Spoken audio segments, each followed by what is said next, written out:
Hello everyone. Today we will be studying about the introduction of Indian banking structure.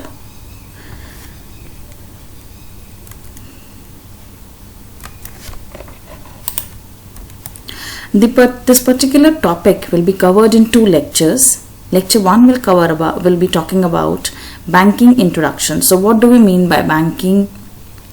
And then we'll be talking about history of Indian banking in the second part of the lecture 1. In lecture 2 we will be covering about the structure of Indian banking system in detail. So for the lecture 1, if I talk about what do we mean by banking, there are several definitions of banking you can find. But to go with the perfect and the specific definition, I would be here recommending, or I would be here referring to the Banking Regulation Act 1949. So the Section 5 of the Banking Regulation Act 1949 defines banking as accepting for the purpose of lending and investment deposits of money from public, repayable on demand or otherwise, and withdrawable by check, draft, order or otherwise. So here, why did I read this particular definition is because every word counts. So every word is very, very important. We need to emphasize on each and every word. Accepting for the purpose of lending. So they accept money. So they accept the deposits of money. That we need to be very clear about. That they are not accepting, banks are not those organizations which accept deposits of any other commodity or any other services or any other thing, but they simply accept deposits of money. So if some organization is not accepting deposit of money, it is accepting something else. It is not a bank for sure. So to become a bank, the first prior condition is we need to accept deposits of money. The other condition is from public. So if maybe you and me, 2-3 people, we come together and I take deposits from you, deposits of money from you, 4-5 people, and I keep it with me, I won't become a bank for sure.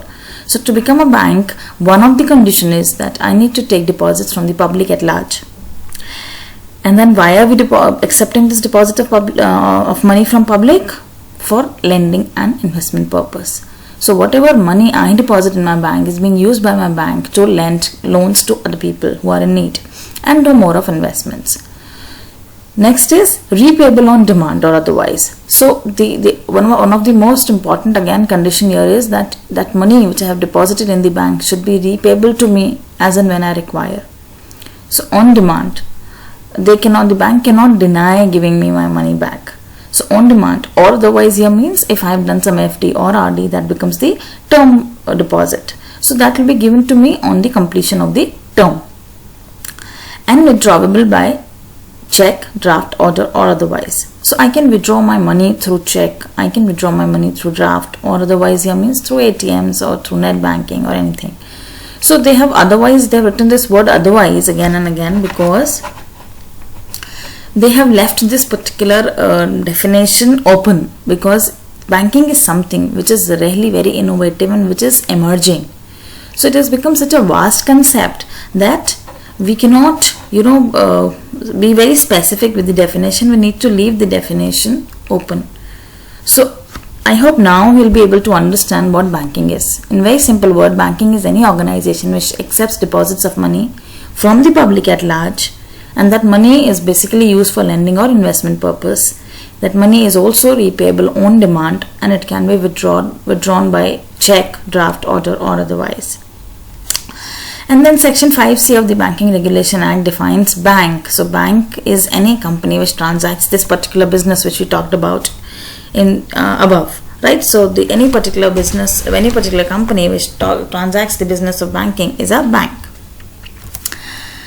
History of banking in India, if I talk about. So the history, basically we can divide it into 3 phases. An early phase, that is before independence, we can say before 1949 or to be very specific, and phase 2 is from the 1949 to 1991. This was the phase of nationalization of these banks. And then phase 3 was after 1991. As we all know, 1991 was a very, very important year in the history of Indian economy. Major banking reforms, the economic reforms like liberalization took place in 1991. So if I talk about phase 1, there were 3 presidency banks: Bank of Bengal, Bank of Bombay, Bank of Madras. These 3 presidency banks basically amalgamated with each other and they formed the Imperial Bank of India in 1920. Now along this side, all these banks like Allahabad Bank in 1865, Punjab National Bank in 1894, from 1906 to 1913 Bank of India, Central Bank of India, Bank of Baroda, Canara Bank, Indian Bank, Bank of Mysore, etc. Many more banks, they came up. And the most important, we can say, happening in the history was 1935 when Reserve Bank of India was formed. It was formed by the Britishers, but then yes, we still continue with the same organization. Now this particular phase can be marked with a very slow growth of the banks. Then banks even experienced this particular time, they even experienced this 1913 to 1948 ke beech mein, they even experienced periodic failures, and specifically these small banks, they were not able to survive because, as you all might be aware, 1908 again an economic crisis occurred in India, and this particular economic crisis these banks could not take, and mostly the small banks, they failed.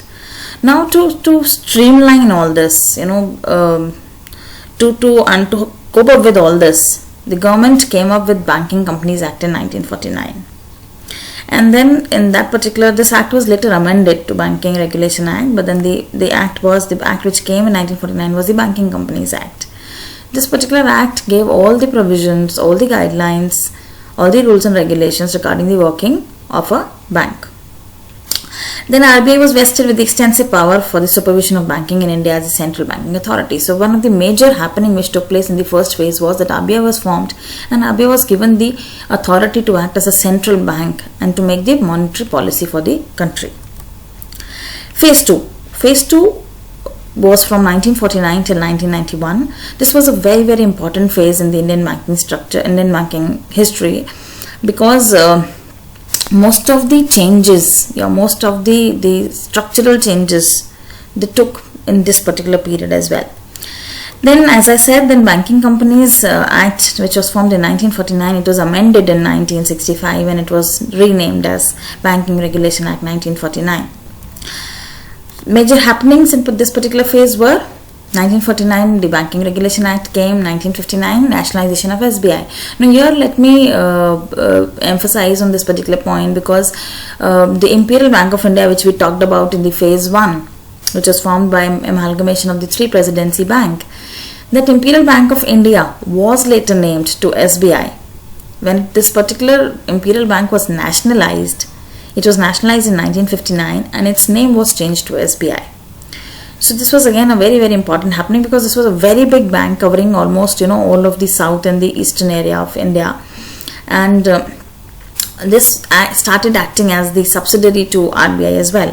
So this was a very important happening. The SBI which we see today is that same Imperial Bank of India. In 1959, nationalization of SBI, 7 subsidiaries of SBI took place. So these subsidiaries were State Bank of Bikaner in Jaipur, State Bank of Travancore, State Bank of Madras, State Bank of Hyderabad. So they were all private banks which were nationalized by the government. Now let me make it clear, nationalization here means that the ownership is being taken from the private people to the government. So government takes up the ownership. That means this process means nationalization. So these were 7 banks, private banks, and they were nationalized in 1959. Though let me make it clear that these 7 subsidiaries don't exist now. They have been merged back to SBI. That we need to know. In 1969, again a very important year for the Indian banking history, because 14 private banks, major banks of the banks which were very prominent in their particular local areas, these 14 banks were nationalized and the government took over them.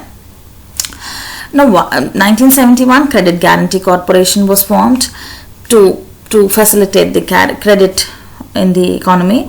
1975, regional rural banks. These regional rural banks we'll be discussing about further in the slide, but then to tell you in short, the regional rural banks are basically formed for catering the rural areas. Then 1986, more banks with deposits over 200 crores were nationalized. So at that point of time, 200 crore deposit was a big thing. So 6 more banks were identified and they were also nationalized. So in this particular phase, we basically ended up with coming up with some 20 nationalized banks and these 7 subsidiaries of SBI as well. Now, why all this was taking place in this particular phase was because government wanted to take hold of all the private entities, and government wanted to establish them. Government wanted to take care of that particular industry, and maybe then they were in the mood of further in the coming years privatizing it. Phase 3. Now the phase 3 of Indian banking system was started with the banking sector reform after 1991, which was a very, very important reform. The government opened the gates of liberalization for banking practice. So basically here liberalization means that we allowed the foreign banks to come to India and work. So when the foreign banks came to India, they brought up with them, they brought numerous more products, very, very innovative techniques. So after 1991, Indian banking industry has seen a tremendous change in the technological part specifically. So the way we transact, the innovations in the banking channels, the innovations in the payment mechanisms, all this took place after 1991. Now this particular banking reform, if I talk about, which was announced in 1991, this was announced under the chairmanship of the committee, under the chairmanship of M. Narasimham, and the committee which was formed was the Committee for the Development and Growth of Indian Banking System. Then in 1993 again one important happening took place, that the government merged New Bank of India with Punjab National Bank. So that the 20 nationalized banks which we were talking about, out of those the New Bank of India was merged with Punjab National Bank, and it was the only merger between nationalized banks, and resulted in the reduction of the number of nationalized banks from 20 to 19. So previously we had 14 in 1969 plus we had 6 in 1980. So that the total came out to be 20. But then out of these 20, one was merged to Punjab National Bank. Again, if I talk about today's scenario, many more have been merged, which we'll be discussing about in the coming lecture. Now, till now, if I talk about, the banking industry has changed a lot.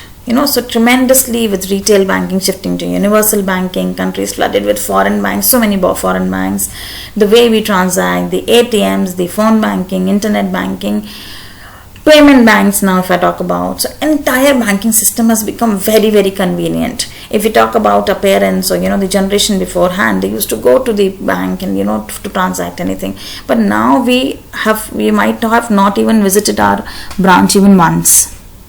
We can do everything is on our tips, everything is in our hands. We can do every kind of banking business through our laptops, desktops and mobile phones. So basically this particular lecture emphasized upon how this particular banking system has evolved. So we really need to reflect, or we really need to remember few important years. So the few important happenings, if I revise, was that first of the most important happening was the making up of Imperial Bank of India by amalgamation of the 3 presidency banks. Now this particular, what next I need to remember is that this particular Imperial Bank of India was further nationalized in 1959 and it was renamed as State Bank of India.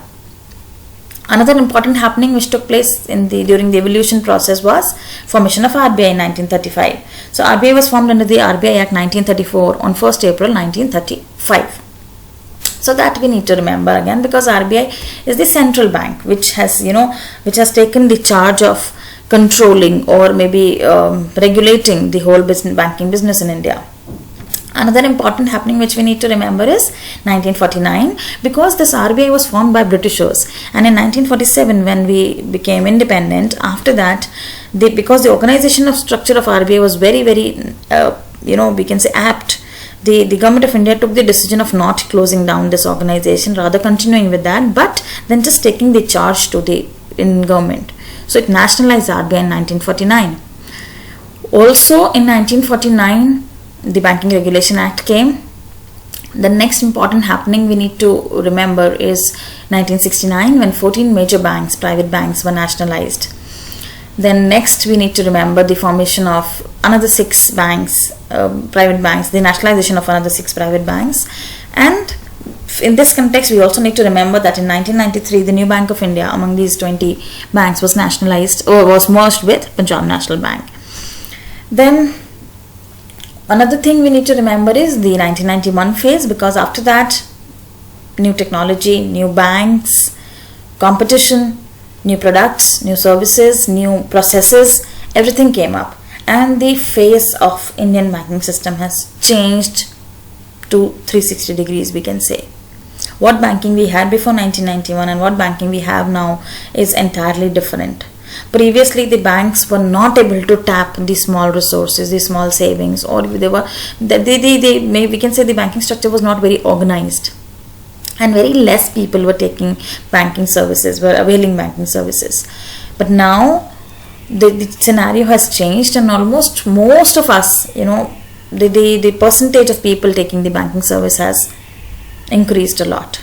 So in this context, we can just reflect back and we can study in detail the recent developments in Indian banking sector. So I would advise you students to please go through what changes actually have taken place in Indian banking sector, and also please go through the structure of Indian banking system, which we will be discussing in the next lecture. We'll be discussing the structure in detail. Thank you so much. Have a good day.